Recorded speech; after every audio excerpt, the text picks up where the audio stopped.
Well, hello everybody. I'm David Mitchell and welcome to the May edition of the Mayor's Monthly. So today I want to deviate a bit from the planned objective of this video, and I want to talk about the upcoming Memorial Day holiday. That's why I'm kitted out the way I am today. On significant holidays, the Department of Defense and the Department of Veterans Affairs, they encourage veterans and retirees from the military to wear their awards and medals. And they do this to call attention to the service and their own service and sacrifice, but also to honor the fallen who came before them. So I'm going to tell you a few stories today. Some of you may have heard these stories before, so I'm going to be repeating myself a bit, but I don't apologize for that, because my stories and stories that you have about heroes who've made the ultimate sacrifice, they need to be told, and they need to be told often, lest we forget. Okay, so let me tell you a little bit about, I want to give you sort of a brief tutorial about Memorial Day, because it's my perception that a lot of people maybe don't really understand what Memorial Day is, why we celebrate it. And so bear with me while I share that with you. So Memorial Day is an American holiday. It's observed on the last Monday of May, and its purpose is to honor men and women who died while serving in the U.S. military. Now, Memorial Day this year is going to be observed on May 29th.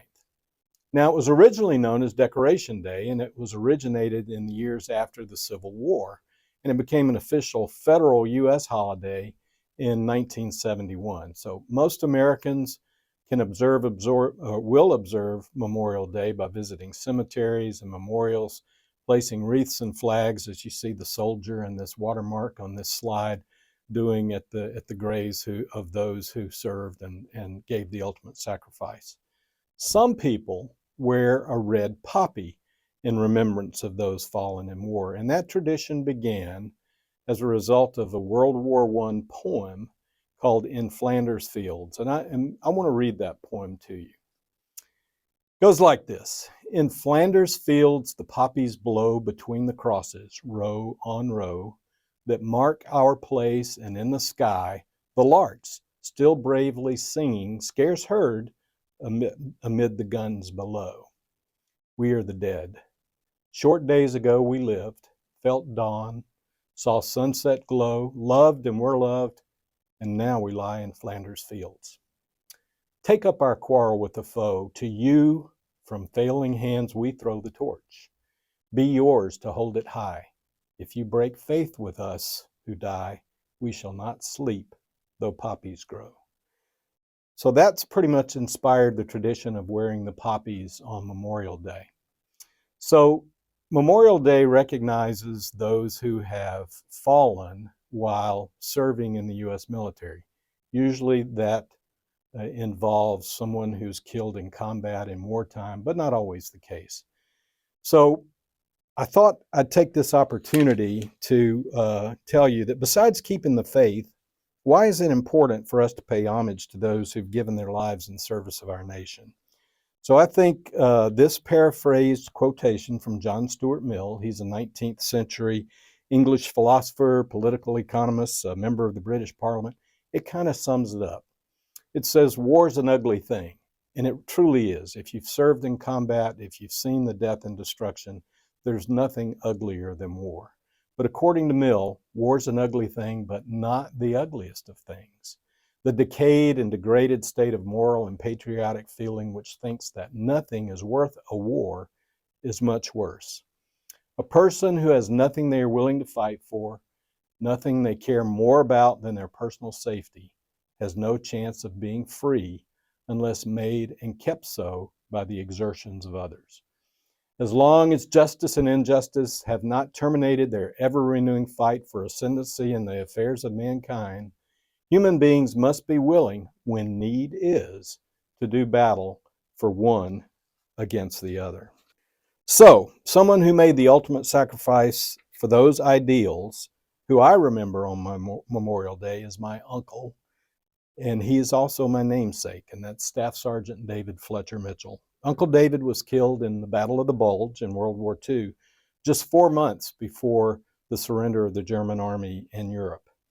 He rests along with 8,000 other selfless Americans who gave their all in the battle for justice, liberty, and freedom in the Henry Chappelle American Cemetery in Belgium, mere rock-throwing distance from Flanders fields where poppies grow.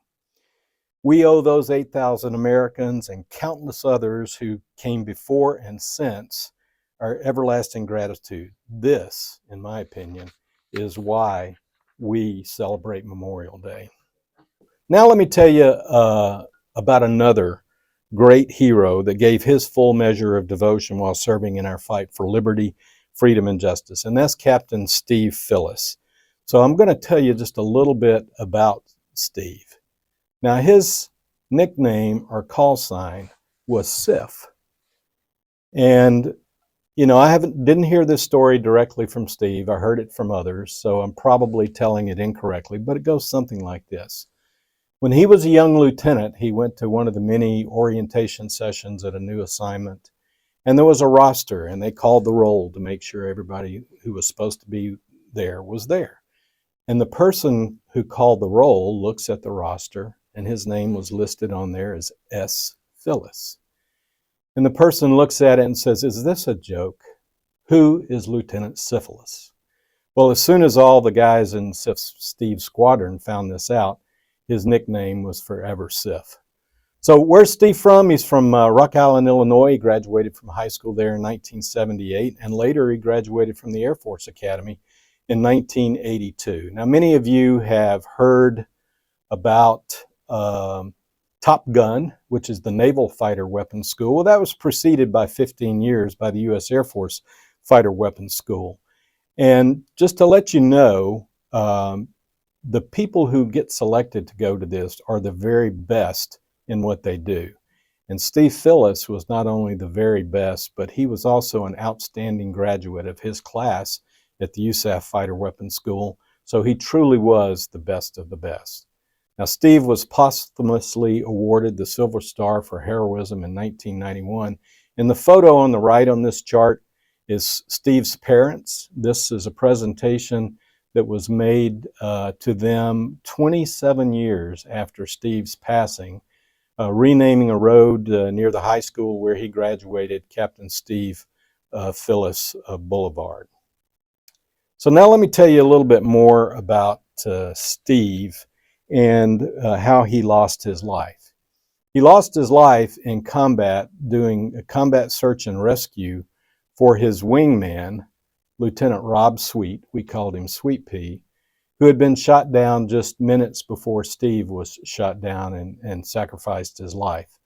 This photo here shows Rob in his POW pajamas. This was his homecoming after the end of Desert Storm when he was released. He's standing with Lieutenant Jim Chambers, who greeted him to welcome him home. Now, Rob was the youngest wingman, or the youngest pilot in our squadron, least experienced, and that's why he was Steve's wingman. Steve being the most capable, the most experienced, Rob was entrusted to him. The picture on the right here is Rob Sweet some 30 years later, retiring from the Air Force. And when he was retired, he was the last serving prisoner of war. Now, I suppose if you're going to be last in something, that's probably a good thing to be last in. So as we go back, let me tell you a little bit about Steve and what happened on the day that he was shot down. And to do that, I'm going to read to you from some passages from a book. I'll show you. That book is called Warthog, Flying the A-10 in the Gulf War. It's by William Smallwood. And the first passage I'm going to read to you was from an interview that Bill Smallwood had with my wingman during the Gulf War. This is a photo of us. My wingman was Captain Dan Mulheron. We called him Mule. And this picture was taken in the morning of February 28th, which was the day the ceasefire had been declared at the end of Desert Storm. This was basically 2 weeks after Sif was shot down. And what happened is we went out early in the morning to go fly our missions. We had just started our engines when we got a radio call that told us that our mission had been canceled and the ceasefire had been declared. So Dan Mulheron is going to be who I'm going to read from here in the book. Okay, in this quotation from Smallwood's book, said Captain Dan Mulheron, Mitch, Major David Mitchell, and I already had flown 2 missions up there with excellent success. There were targets everywhere. We killed lots of tanks, good secondaries, and strafed lots of artillery pits. We actually briefed SIF and Sweet on the latter. We had been infield 3-7 and 3-8 for the Alpha and Bravo missions. They were taking the Charlie mission, Sweet in my plane and Sif in Mitch's. We told them we hadn't seen any AAA fire all day, nothing. We briefed them that it was lucrative up there and that we took absolutely no fire. We told them that as we were climbing in. Now, I want to share just a little bit more with you because obviously Dan Mule knows the story based upon his conversation with Sweet Pea. So I'm going to tell you a little bit about my conversation with Steve when he came out to the ladder to get my jet. So we did these things called combat quick turns. And so it was the airplanes were turned around very, very quickly. So the air crew that was replacing you would come out to the jet and we would give them a debrief on the ladder. We would tell them any intelligence we had if they were going to the same target area, which they were, about what the targets were like in that area. We would tell them about the condition of the jet, any information that we think that would be beneficial to them. And one of the things that surprised me is as I briefed Sif on the ladder, he put his arms around me and embraced me. And he said, "Welcome home." And I thought that a little bit odd at the time because Steve and I weren't particularly close. He was a young bachelor. I was one of the older officers in the squadron with 2 teenage children. We didn't socialize in the same circles. But he reached up, he embraced me, and I was the last person to embrace him and speak to him face to face before he was shot down. So I really cherish the fact that I got that embrace. So I want to tell you a little bit more about the events that led to his shoot down. So after he was shot down, he led search and rescue missions, combat search and rescue activity for his downed wingman. Sweet Pea had been shot down first, and Steve stayed in the area to coordinate search and rescue activity for almost 4 minutes. And this quote right here is from Dave Hanaway. We called him Smiley, Captain Dave Hanaway. And he was the wingman of one of my roommates in Desert Storm, which was Lieutenant Colonel Mike Parsons. We called him Killer. And the Killer and I were definitely strange bedfellows. Killer's a University of Alabama graduate. I'm an Auburn graduate. So he was one of my 2 roommates during Desert Storm. So this is a quote from Hanaway talking to Bill Smallwood. Sif said, "My wingman is bagged." This is him talking on the radio to Killer and Smiley. That was the code word of the day. It meant the wingman had battle damage. Then he told us that he needed us to come over for escort help. We were trying to get a visual with them, and Sif very calmly was talking to us, giving us ground references, telling us that they were over there, that there was a V in the road. We didn't see it. And before we can get visual, Sif says, "This is infield 3-7. I'm bag at this time also." His voice was very calm. He could have been saying, "I'm happy to see you," but he was incredibly calm. He had a distinctive voice.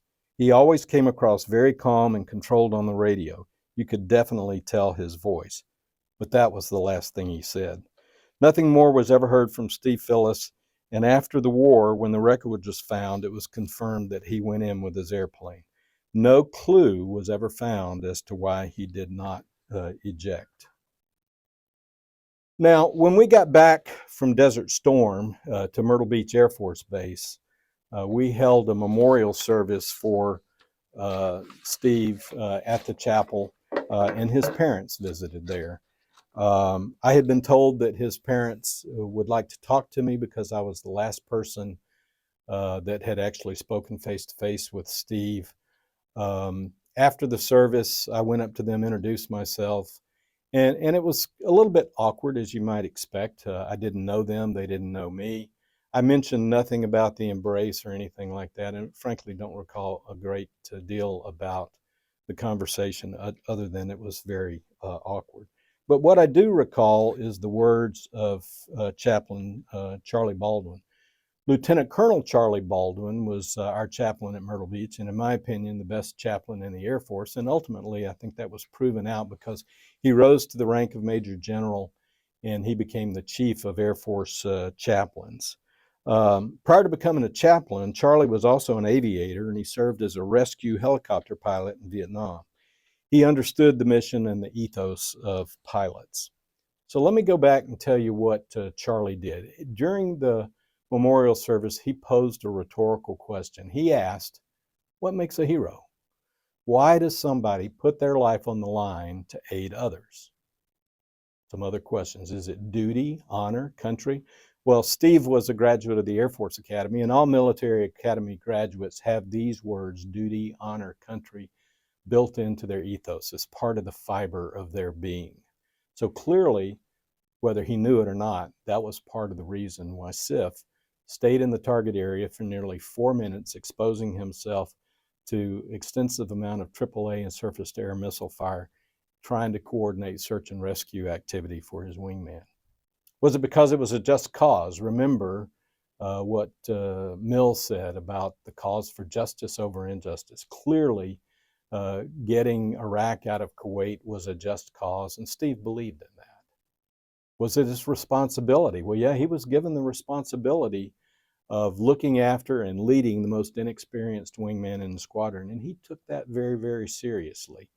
Again, are these things at the top of his mind? No, they just sort of ingrained in what he is and who he was. Was it his training? Well, we've already talked about that. Steve was one of the most capable, best trained pilots in the Air Force, an outstanding graduate of the Air Force Academy.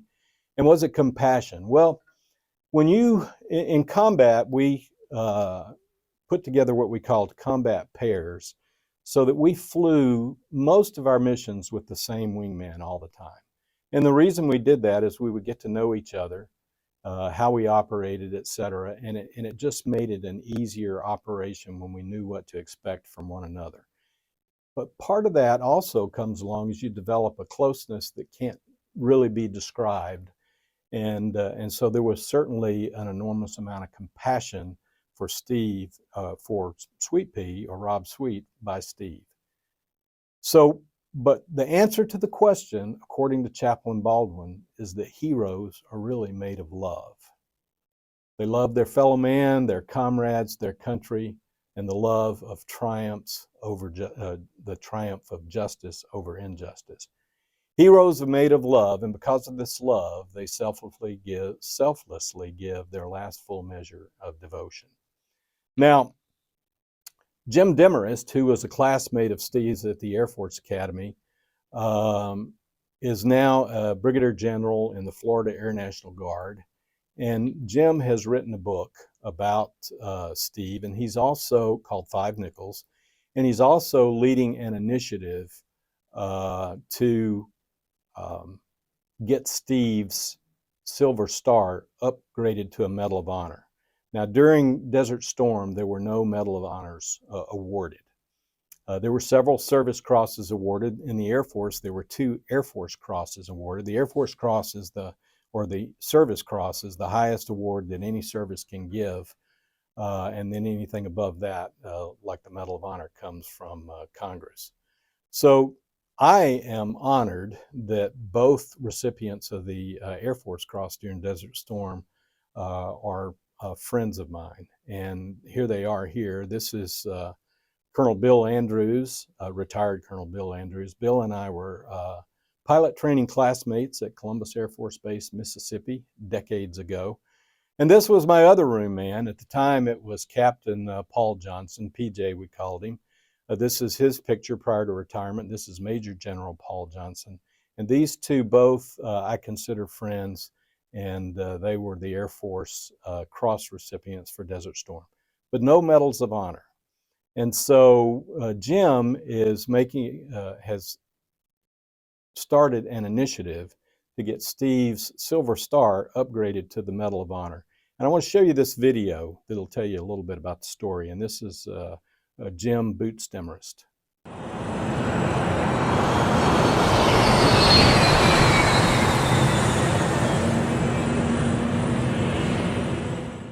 So on February 15th of 1991, Steve and his wingman, Lieutenant Rob Sweet, launched on their 30th Desert Storm combat mission, tasked for their most dangerous mission of the war, to attack the Republican Guards. They got airborne and crossed into Iraq and had delivered most of their weapons against targets against the Medina Armored Division, one of the most elite and well-equipped and well-trained units in the Iraqi army. Near the end of their mission, they were about to roll in to deliver their last ordnance and then head home.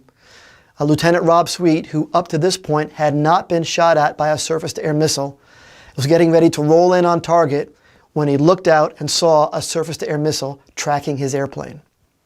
Steve called for a break and said, "Chaff flares, chaff flares."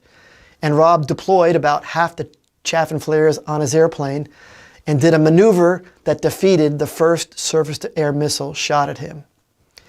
But he was not happy at the time and said something to the effect of, "That son of a bitch scared the shit out of me. Let's go bomb that guy."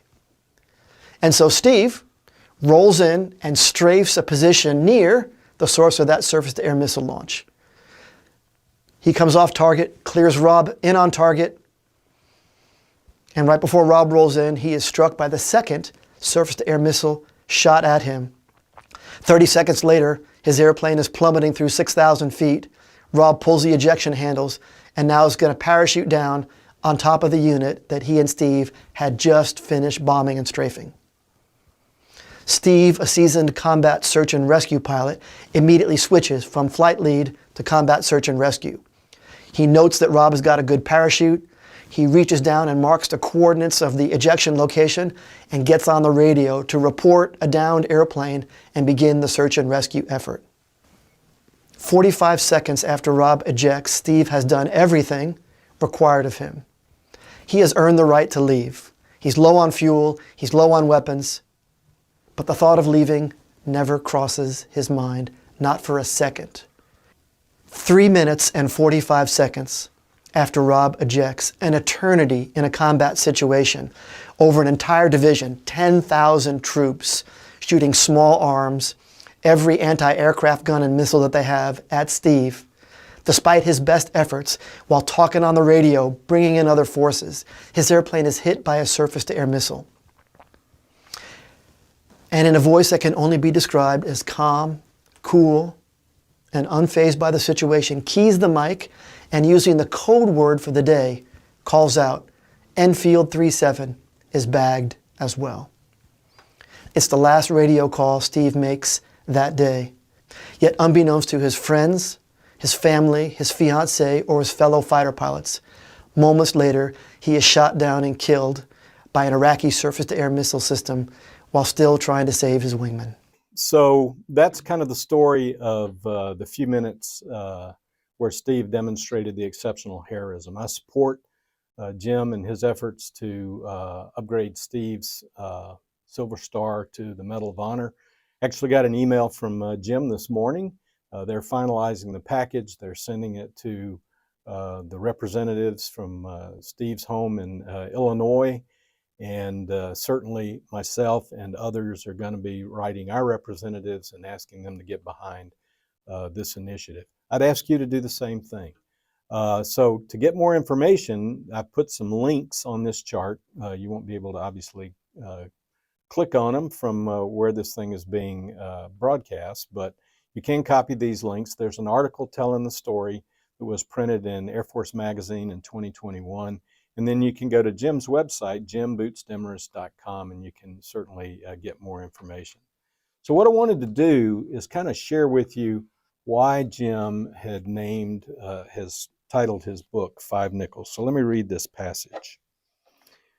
When the wreckage of Steve's crash site was found after the end of Desert Storm, there wasn't a lot there. They were able to identify the airplane because they found a missile rail from the aircraft. They saw a serial number on it, and they knew that that was a serial number of the missile rail that had been put on the aircraft that Steve was flying that day and that I was flying earlier that same day. And they were able to find just a few bone fragments from Sif's body. Now, they took it to Mortuary Affairs, and they were able to identify some of the material recovered as bone fragments, small bone fragments, 25 grams to be exact. And that's exactly the weight of 5 nickels. Samples taken, the DNA team went to work. The pathology report was then completed, and at his request, reviewed by Dr. Phillis, that's Steve's dad. The DNA testing results positively identified the bone fragments recovered. The agony of not knowing was replaced by the agony of knowing.